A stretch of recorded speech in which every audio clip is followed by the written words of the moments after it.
En su segundo informe de política monetaria del 2015, el Banco Central redujo la proyección de crecimiento para este año. Según el instituto emisor, esta cifra se ubicaría en un rango de 2,25 a 3,25%. Un resultado que iría además de la mano con la menor inversión privada, la que crecería solo al 0,7%. Hoy en Mañana en Directo queremos ahondar en el presente de la economía local. Para eso nos acompaña el exministro y decano de la Facultad de Emprendimiento y Negocio de la Universidad Mayor, Felipe Morante. Gracias por estar con nosotros, Felipe. ¿Qué tal, Felipe? Buen día. Gracias a ustedes. ¿Es pesimista el mensaje que envía el Banco Central, Felipe, ayer en este informe? Yo creo que es más bien realista, en el sentido de que ajusta la proyección de crecimiento a lo que hoy día están esperando los analistas de mercado, tanto en Chile como en el exterior, que es una cifra que está en torno a 2,7, 2,8 tal vez por ciento. De modo que lo que está haciendo ahí es un poco sincerar un poco esta realidad, más que pesimista. Felipe, una duda, ¿estas cifras que se entregan desde el Banco Central tienen algún sesgo, desde algún punto de vista, pueden ser profecías que se autocumplan en el sentido que cuando uno dice, sí, pues la verdad es que esto va a crecer menos, crezca menos, pero en parte motivado por esa misma declaración? ¿Me explico? Sí, perfectamente. Hay algo de eso, pero creo que es un factor menor frente a lo que son los hechos contundentes hoy día en materia económica, que tienen que ver con un precio del cobre que está muy reducido y un ambiente en general de confianza bastante deteriorado. Entonces, en ese sentido, yo creo que esto de las expectativas o profecía autocumplida juega un rol, pero bastante menor. ¿Y qué se hace si es que lo que está influyendo principalmente es precisamente ese sentimiento de desconfianza, el mal ambiente, que es algo tan subjetivo? ¿Cómo revertir eso? Bueno, tiene elementos de subjetividad, sin duda, porque bueno, es parte de la psicología humana, tener o no tener confianza respecto al prójimo y respecto de la situación de una sociedad o la economía. Pero también hay elementos objetivos, o sea, cuando uno analiza aquellas cosas que influyen sobre la confianza, por ejemplo, los inversionistas, ve que elementos importantes son las políticas públicas que implementa la autoridad. Y en este caso tenemos en marcha un programa de profundas transformaciones estructurales que lleva a cabo el gobierno, que de una u otra manera crean un ambiente de incertidumbre, querámoslo o no. Por tanto, eso es un elemento objetivo y yo creo que además contundente para explicar este clima de desconfianza.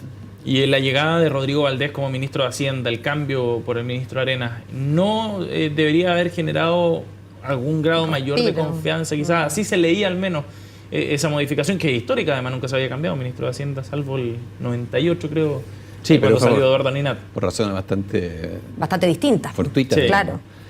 Sí, yo diría que Rodrigo Valdés da más garantías en términos de una preocupación mucho más acentuada por el tema del orden de las finanzas públicas y también del crecimiento económico. Sin embargo, lo que hay que ver al final del día es cuánta autoridad tiene Rodrigo Valdés dentro del gobierno para introducir algunos cambios que pudieran generar algo de moderación en este frenesí de cambios estructurales en que hemos estado sumidos. ¿En qué se tendría que notar, por ejemplo? ¿En qué reformas en particular? Bueno, yo creo que una intervención directa que podría hacerse sería en términos de lo que se está discutiendo la reforma laboral. Otra cosa que podría matizarse de alguna forma es lo que se ha hecho en materia tributaria previamente para introducirle algunos cambios a lo que se hizo el año pasado. Una reforma a la reforma. Una reforma a la reforma. Y también dar algunas garantías de que el proceso constituyente que se inicia eventualmente en septiembre va a ser conducente a algo que, de nuevo, no implique un cambio tan profundo en las perspectivas de los inversionistas y de las personas que invierten en Chile respecto, por ejemplo, los derechos de propiedad en el futuro. ¿Es correcto decir entonces, Felipe, que las platas, los capitales le temen no solamente a los cambios profundos, sino a no saber en concreto en qué se van a traducir esos cambios profundos? Finalmente hay una incertidumbre no solamente porque se va a cambiar la Constitución, sino que porque no se sabe qué va a traer esa nueva Constitución. Exactamente, son esas dos cosas. Tanto lo que implica el cambio mismo, porque no se sabe muy bien la dirección ni la profundidad del cambio, y enseguida cuál es la dirección, o sea, hacia dónde vamos a llegar. Y en ese sentido es lo que conviene despejar.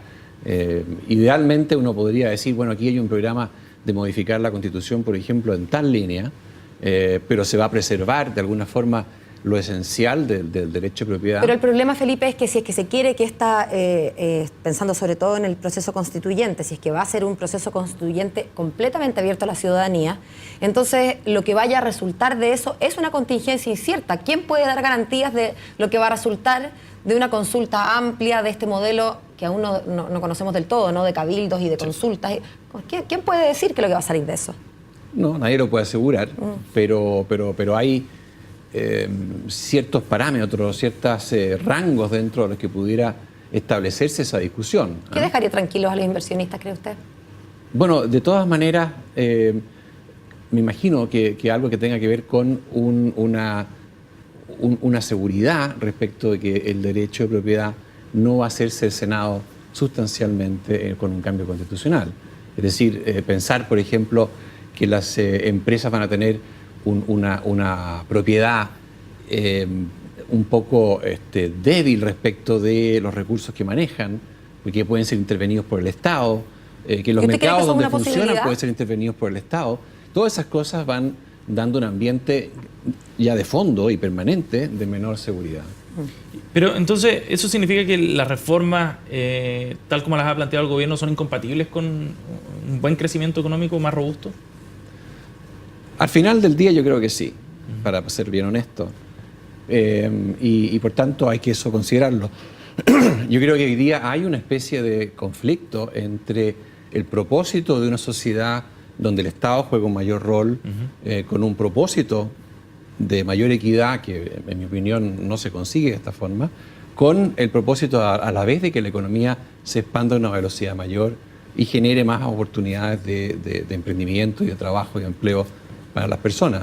Hay un conflicto ahí que no sé cómo se irá a resolver en definitiva, pero que hay que reconocer que está ahí y que nos está pegando. ¿Y qué va a pasar con el desempleo, Felipe, sobre estas perspectivas de crecimiento para este año? Hasta ahora hemos visto cifras que en términos porcentuales al menos se mantienen cerca del 6,1, 6,2% de desempleo, todavía, claro, relativamente bajas para una economía que parece estar como más o menos estancada. ¿Cuáles son las perspectivas de aquí hacia fin de año? Bueno, debiera haber un incremento en la tasa de crecimiento que es natural, digamos, en el sentido de que mientras el invierno se materializa, hay menos fuentes de trabajo en la agricultura, y por tanto ahí hay un aumento temporal o estacional del desempleo. Ahora, en términos de tendencia, también uno debería observar lo mismo, pero hemos tenido algunas cuestiones que han sido particulares durante estos últimos meses, que tienen que ver primero con la creación muy fuerte de empleo público, que ha mitigado la menor creación de empleo privado, y en segundo lugar, por el hecho de que hay algunas dudas respecto de cómo se están clasificando las personas en la encuesta de empleo, que pudiera estar sesgando en algo en la medición en una dirección más positiva para la tasa de desempleo. Pero esa creación de empleo público debería llegar a algún momento en que ya no va a poder seguir avanzando, ¿no? Sobre todo cuando Rodrigo Valdés ha dicho que hay que moderar un poco el gasto fiscal. Sin duda, eso es una limitación. Yo creo que la apuesta del gobierno el año pasado y durante la primera parte de este año era incrementar el gasto público en forma muy importante, mantener una cantidad de fuentes de empleo relevantes desde el punto de vista público y con eso esperar a que el sector privado se reactivara. Esto último no ha ocurrido. El Banco Central ayer nos decía que es probable que el resto del año tenga un comportamiento peor que el previsto anteriormente y por tanto se agotó esa fuente de herramientas, digamos, que es el incremento del gasto público, el incremento del empleo fiscal. Y por tanto hoy día estamos en una situación más crítica y yo creo que el desafío que tiene el ministro Valdés hoy día es justamente ver cómo es capaz de reconstruir las confianzas del sector privado para que vuelva a invertir. Yo lo veo muy difícil hasta ahora, pero pesimista. No perdamos la esperanza en definitiva que lo pudiera lograr. Bien, Felipe, le agradecemos mucho que haya venido a CNN Chile para analizar el IPOM, el segundo IPOM de este año. Muchas gracias. Gracias a ti, Sebastián, Paola.